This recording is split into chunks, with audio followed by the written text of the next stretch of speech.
that happened. It's crazy. Anyways, now I guess, we could move on from this crazy world shit, we just got to talk about some real life stuff every now and then, because I'm about to jump into this wrestling stuff, and sometimes this wrestling stuff seems to be all make-believe, man, right? So we had WWE Raw this week. We had AEW Dynamite this week, and I did a review for both of them. We're going to put them against each other and see who did better. I did better this week at taking notes, so I could actually talk about the shows and give you a picture. We're going to start off with Raw, right? So pretty much the way Monday Night Raw started off this week, started off with a lot of talking. Paul Heyman came out, had his guys with him, Division, Logan Paul, Austin Theory. It's a pretty good promo. Crazy stuff started happening where people with masks and the whole mask gimmick started like popping up in different parts of the arena and coming towards the ring. Caused a distraction, caused the Vision members to chase the people with the masks all around the stadium and the ring, and left Paul Heyman alone in the ring. All of a sudden, another guy jumps up on the back of the... comes in with a chair. A guy jumps up on the back of the ring, comes in through the ropes with a chair, cracks Paul Heyman in the back with a chair, man. It was pretty interesting to see poor Paul Heyman take a chair shot.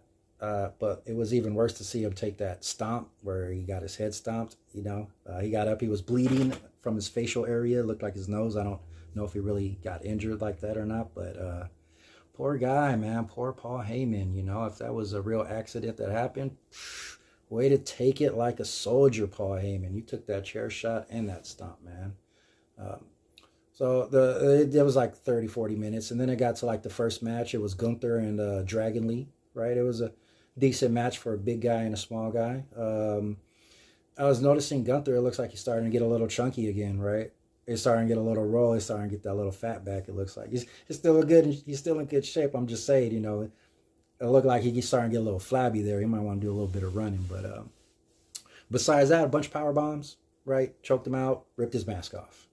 Terrible. You never rip off a luchador's mask. That's like their most sacred thing. And that almost became a theme of the show, right? Because they go into a second match, and this was like a lucha match, but it didn't have a single Hispanic in it, right? You had an American, white American luchador versus a couple English luchadors, right, from England, right?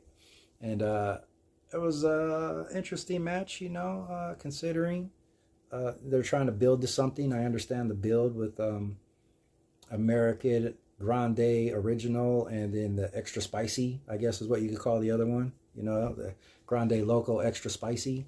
Right? So that was that match. But yeah, they ripped off Dragon Lee's mask. That wasn't cool, that should set something up with the luchadors. And then there was a lot more talking, right? Bailey talked, podcasters came on, they talked, Obafemi came out and talk shit with Rusev, and then they kind of squabbled for a little bit. That was pretty cool. Jimmy Uso came out, fought against Austin Theory, right? And then Logan Paul got involved. And then Jey Uso came down with some crutches, jumped in with the crutches. Bam. I don't know if he's still hurt or not, but it was cool to see, right? It's cool to see the Usos together. It's always cool to see the Usos together. That one ended with, I don't even remember who won that one. It doesn't matter, because Danhausen is next, right? Danhausen came on a little backstage, had his little time with the Judgment Day, right? Went around cursing people, cursed Dom. Oh, Dom turned around and lost the belt, man. Oh, he gave him that jar of teeth. He should have never took that jar of teeth, man. I want to know how much they're going to sell those jars of teeth on the shop, right? So, but ultimately more talking. Then Rhea and Io did some more talking, and that led to the match between Penta and Dirty Dom, right? And in my personal opinion, I feel like the match between Penta and Dirty Dom for the Intercontinental title should have been the main event, right? Instead, they gave the main event to some promos, which is understandable considering the two people who were talking, but personally, I think Penta and Dirty Dom should have got the main event, especially considering that it was for the belt. But Penta won that one, man. There was some mild outside interference without outside interference with JD McDonough and Finn Balor being out there, right? JD tried to bring him the hammer to help Dirty Dom. Finn Balor got up, stopped him from giving him, said he had to do it like a man, right? So he stopped JD McDonough from giving Dirty Dom the hammer so he could cheat. Then Pinto wins, right? Fireworks go off. It was really cool. And then that led to the promo, right? The CM Punk versus Roman Reigns promo, which was fire. Like, anybody who hasn't seen it, go and watch the highlights. It was really good. The way that Roman Reigns has been interacting on the mic over the last year, compared to like 3 years ago, man, 100% improvement, man. I'm really liking what I'm hearing. Like, I believe him. I believe everything that he's saying 100%. And CM Punk can match that energy and take it to the next level. And, you know, it was a fire promo, man. You know, Roman Reigns, he dropped a bunch of truth bombs, man. Like, I acknowledge my tribal chief, man. He was dropping all truth bombs. He gave no spoilers, all prediction, right? Whatever Paul Heyman says, right? It's a prediction, not a spoiler or whatever.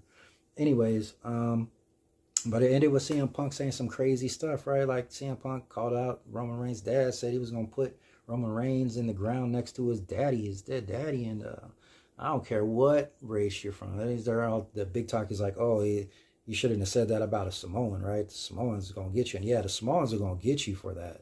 But, I mean, it ain't just a Samoan thing, man. You talk about anybody's dead daddy. He should have been punched, pow, right in the face on the spot, right? The fact that he didn't get punched in the face, I give Roman Reigns all the credit in the world, right? Like, to be able to take that type of disrespect, like, I understand he was disrespecting CM Punk, you know, but he made it all about him. You know, he didn't drop anything about his parents or his wife or his animals or anything like that. But, and that's why I think CM Punk lost this promo. Everybody's saying that CM Punk came back, it's 1-1. Nah, when you got to bring in somebody's parents to defend or to give your next insult, you have lost the battle, right? It's like, I got you, you got me, I got you. Now you got to bring my mama into it. You can bring my mom into it and say whatever you want. At that point, I already won, you know? I made you resort to no longer insulting me, but having to insult someone else, right? So, in my book, Roman Reigns, 2-0, man. He killed them last week, came back and killed him again, made him go so crazy. He disrespected a Samoan man's father in a company where there are 12 Samoans. I'm just saying, bro, CM Punk, you better go get you every single one of them AEW people who came over, bring them up from NXT, build you a crew like you did with the Nexus, right? That's what's happening here. We're going to see CM Punk take everybody from AEW and start an army. And if CM Punk doesn't do it, then Cody Rhodes needs to do it. Somebody needs to do it. I don't care who does it. Somebody needs to do it. Speaking of AEW, though, let's move on to the AEW, because that was their main event, right? A promo is the Monday Night Raw's main event, as usual. Now, AEW, on the other hand, is nothing but high-paced action, right? There are a couple little segments where there's talking, and I mean, there's a lot of talking here too, but for every talking segment, there's a wrestling segment, right? So it's a lot of wrestling on this show that they pack within 2 to 3 hours, you know, depending on what they're doing. But I liked the overarching feel of the show, right? Like, the way they opened, it was strong. They had that strong middle card with John Moxley and Hechicero, I think is his name, right? The Alchemist guy. He'd be doing this. And then I thought the close was good. Not the main event that they chose, but Tekla versus Thunder Rosa, right? I like that match, right? I don't think it was as good as like some of their other ladies matches. Like, I think Willow Nightingale could probably put on a better match, and Toni Storm could probably put on a better match. But for these two ladies, right, they did a good job, right? Tekla did a great job in making herself stand out. Yeah, that's the best way I could say it. Like, she's making herself stand out away from the rest of the pack more than any other wrestler I've seen do lately with her gimmick, right? Like, she's totally like, I like Tekla because she's totally giving off this like persona of punk rock, but it doesn't seem like it's a gimmick. Like it seems like she like, and I heard her talking on she was on a Chris Jericho's podcast recently, and I heard her talking, and she is from that life, right? Like she grew up like doing punk, heavy metal, rock band stuff, right? Like growing up, so that attitude that she gives off that is real. Like that's really her, and I see why they gave her the belt. I think she deserves the belt. And that match she put on with Thunder Rosa was pretty good. The only difference between the two is Thunder Rosa was obviously older, and I know that gives her like ring experience and whatnot. But like looking at her move, looking at Thunder Rosa move around in the ring, she's moving around like an older lady now. You know, like an older person. So you can definitely see that Tekla was more athletic than she was, more strong and dominant, and she won. She took it home. But they started off the match with MJF and Kevin Knight, and that was fire. You know, I like Kevin Knight and I like MJF. The thing that surprised me the most though about the MJF Kevin Knight opener was the fact that I heard the fans booing Kevin Knight, who was supposed to be the good guy, and I heard a lot of people cheering MJF, who was supposed to be the bad guy. Right, so you got Maxwell Jacob Freeman. He comes out. People cheer a little bit, but they boo him mostly. And then through the match, he does jerky ass stuff that makes people boo him more. But you hardly ever hear the crowd booing the person who was supposed to be the good guy, which is what shocked me so much, was the fact that, you know, this guy Kevin Knight, a guy, strong guy, athletic guy, young guy, new guy, right, who normally gets support, was not getting as much support as he normally does, right? Like I distinctly heard people booing Kevin Knight, and on the flip side, cheering MJF during certain segments of the match, which was, it's not supposed to be like that, I think. You know, I think it's supposed to be the other way around, kind of, right? So they went from there to, it was a long opener, right? But they went from there to Darby and Orange versus the English guys, the Dogs, right? And I got Gabe Kidd. He really thinks he's a dog, man. Like he coming down to the ring like a dog, walking around like a dog. I'm surprised he doesn't bark more, you know. But they lost, right? I think they lost that match, and but it was a setup, right? So that David Finlay, I guess, could come and make a debut. Was a guy who was a New Japan Pro Wrestler, right? He's Fit Finlay's son, right? Like I've heard of him, like a lot of people have, but like a lot of people have never seen him in person. So I was kind of shocked to see that he didn't get like a lot of excitement for his introduction and debut, but maybe it was because it was a surprise, right? And a lot of people like me weren't familiar with who he was when he got out there and did what it was that he did. But you know, they did some talking in the backstage with Andrade and Bandito, and that was pretty cool. Andrade kind of dissed him a little bit subtly, but you know, that two guys are gonna fight just standing next to each other, being cool. That's different. The tag team Inspiration came in to fight against the Brawling Birds. That was a quick match. The Inspiration, formerly the Iconics, did some crazy dancing. I guess they're all about dancing now. And they're completely different from what I originally know them for in NXT and WWE. Besides just the hair, their whole entire thing now is just different, and I didn't really care for it. I like the English girls, right? The Brawling Birds. They're cool. I believe them to be like the APA, right? They're going out getting beers, right? They're going to start their own protection agency soon, right? I would love to see that. That'd be cool. And then who else do we got? What else do we got? We got what else do we got? We got Adam Page. Was that next? Yeah, we got the Adam Page went out there and fought a job guy. That was another quick match. But then it was a setup for him to start talking trash about MJF, and MJF came out and defended himself. The crowd got into it, and it was pretty cool. Then some people came in and from the back, from the Don Callis family, and jumped Adam Page, right? And then Adam Page's boys, the Jet Speed guys, came out to help him out, right? Even though Kevin Knight had just kind of got his ass kicked earlier by MJF, came back out to try and save his friend. Which is cool, you don't see that too often. But they all got beat up by the Don Callis family. And then, I guess that happened later. Yeah, that happened later. But people really hate Don Callis, man. Like, They cheered for his announcement though of the fight at the end of the night though. Like it's kind of funny. You hear these people booing Don Callis loudly, and then he's like, "Well, we're gonna have a match at the end of the night between these guys," and everybody's like, "Yeah." Fickle, fickle people. All right, so we got FTR versus the Young Bucks in a taped promo. They were going back and forth, and they punched a dude in the face as they were leaving, Brandon Cutler or something like that, right? Because the Young Bucks can't touch the FTR and vice versa until the pay-per-view or whatever. So 6-7, 6-7, man. I'm not excited for this one. But I hope FTR wins in the end, man. I'd love to see FTR with Tommaso Ciampa. They kind of teased that a little bit. Moxley fought against Hechicero. I thought this was a good match. I definitely heard the fans when John Moxley was going against Hechicero. They were cheering loudly for both of these guys, right? Which is kind of weird considering one was a good guy that's kind of a bad guy and the other one was a bad guy. But because of where they were at in Texas, they were in El Paso, Texas. I believe that's probably why Hechicero was getting such a strong crowd reaction. You know, he probably had a bunch of the Latino supporters out there supporting the Luchadors, right? They got a strong fan base there in southern Texas area.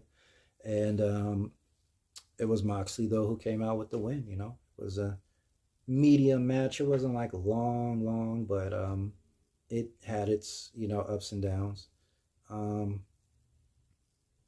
I like seeing the two go back and forth, but when you keep going back and forth on just brawling stuff, I kind of start to lose interest.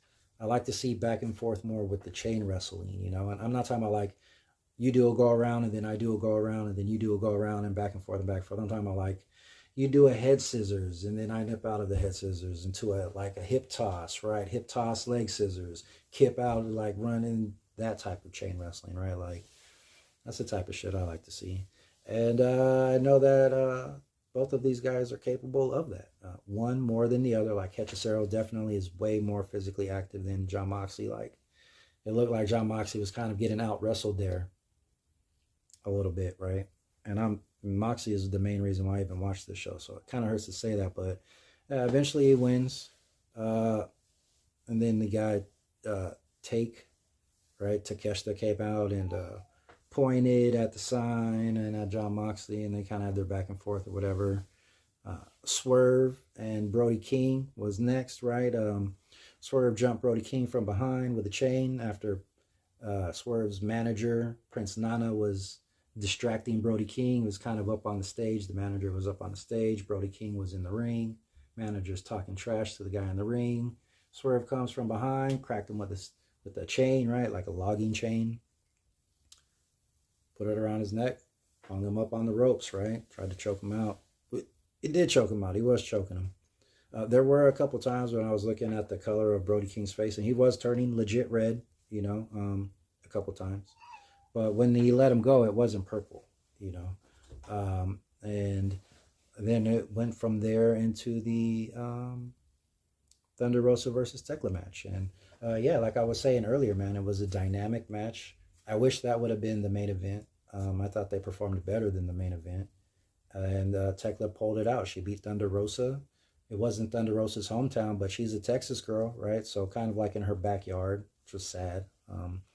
Because I like Thunder Rosa. I like listening to her talk too when she's on Busted Open. And I guess a new show. I heard her on Busted Open saying she's on a new show with Coach. I think Coachman, the dude who used to talk on the WWE, right? Something Coachman, some shit like that. I don't know. The Toxic Era, baby, though, man. What a great line, man. Tekla dropped that Toxic Era line. I was like, damn. Mandy Rose wasn't close to being this type of toxic, right? Like, this is the legit toxic. But, you know, AEW had their main event. I wasn't super impressed, but it was okay, you know. Actually, I guess before that, what did they have? They had the Jungle Boy and Ricochet promo, right? Yep, some talking there. Tommaso Ciampa had his interaction with FTR, you know, some talking there. But I would have loved to see that. Like, if Tommaso Ciampa joined FTR and they were really in pursuit of being the top guys, I could legit buy that as they are the top guys, right?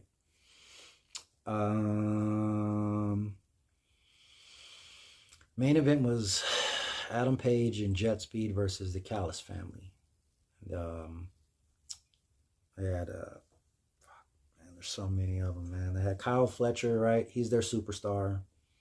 They had the other guy, Mark Davis, guy with the busted up hand, and someone else. I don't know. The weed is blowing it right now. I can't think of it. But I remember the match, and I remember the match kind of being long and going all over the place. I was shocked once again to see Kevin Knight out there performing in a match, you know, considering he had just got his ass kicked earlier in the night by MJF, right? Poor guy. He's definitely putting in that work. And if you're giving out bonuses, Tony Khan, Kevin Knight deserves a bonus, man. He worked 3 times, right? So pay the man. It ended, though. It ended with... it didn't even end in like a disqualification or anything. Like the way that AEW Dynamite's main event ended was in a straight up pin, right? Like someone straight up got pinned. MJF came out and swiped the leg of Adam Page to cause the distraction. And that's exactly what it did. It caused the distraction. And I think it was Kevin Knight who got pinned again, right? Like I don't remember who pinned him. But I remember at the end of the night, it was Kyle Fletcher and his team that was holding up those belts, right? Like, it looked good on those guys. It looked like a believable team, you know, compared to the 3 people that they just fought. It's like, yeah, they should have won. Kyle Fletcher, man, that's a lot of pink, bro. I don't know if that was a tiara he was wearing when he was coming down. I never seen a dude wearing a tiara before coming to the ring to fight. I don't even think like Gorgeous George or those guys, did they ever wear like a tiara, right? Those little crowns? Maybe I'm mistaken. It looked like a tiara though. It looked like a tiara to me, right? Either way it goes, that was your main event. We got new triples champions, trios champions, whatever it's called. So what I did here, you know, I took the matches from tonight or from this week, put them against each other. What I got pretty much to start off with the I heard moment for WWE, I heard the crowd the loudest when CM Punk disrespected Roman Reigns' dad. When he said that Roman Reigns is going to be put in the ground right next to his father, the crowd went crazy.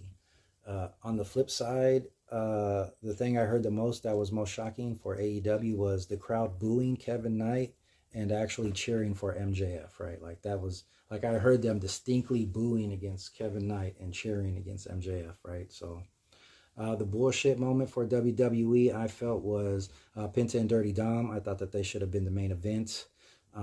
Same thing with AEW. I felt like Tekla and Thunder Rosa should have been the main event. I thought that was their BS moment. The redemption moment for AEW, what drew me back was the Jon Moxley match against Hechicero. Like that brought me in through all the little in-between matches. For WWE, I would probably say it was the Dirty Dom match, right? When they had that Intercontinental match, I was like, all right, yeah, this is it. This is what I've been waiting for. I've been waiting for, even though they fought each other so many times, I was just like, man, this is the time, right? Danhausen did that curse.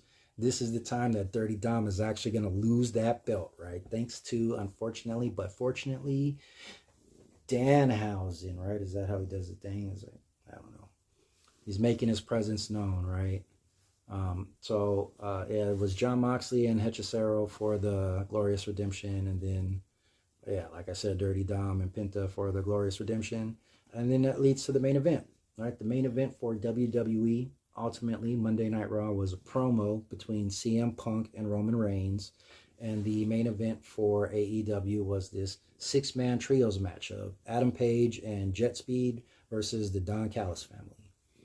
And I am going to give the win to WWE's main event because it was a much better promo than the match that I saw on AEW. Like if I had to spend 15 minutes watching this promo or 15 minutes watching this match, I would have rather watched these guys talk trash for 15 minutes than to watch these guys fight for 15 minutes. But just because they won the main event in my book and in my opinion, I don't think they won this week. Like the 3 good matches that I got from AEW equivalent to what I saw through the entire course of Monday Night Raw. The only good thing on Monday Night Raw was that preview at the end, right? Like the main event, the secondary main event, the Intercontinental Belt, that was great match in ending. But ultimately, it was that promo between CM Punk and Roman Reigns, right? And unfortunately, as good of a match that Penta and Dom had, it wasn't as good as the 3 matches combined. Tekla's match, MJF's match, and then John Moxley's match, based on the crowd noise, right? What I heard. So, I've done this 3 weeks now. So this is the 3rd week, 3rd result. The first time it was AEW. The second time last week it was with AJ Styles' retirement. It was Monday Night Raw. This week it's AEW Dynamite. These guys seem to be going back and forth in my opinion, but the overall feel of their shows are the same, right? Like, watch me grab this cat right now. Oh, you're making too much noise, buddy. You're making too much noise. Anyways, so now that AEW has this mild advantage, we'll see what happens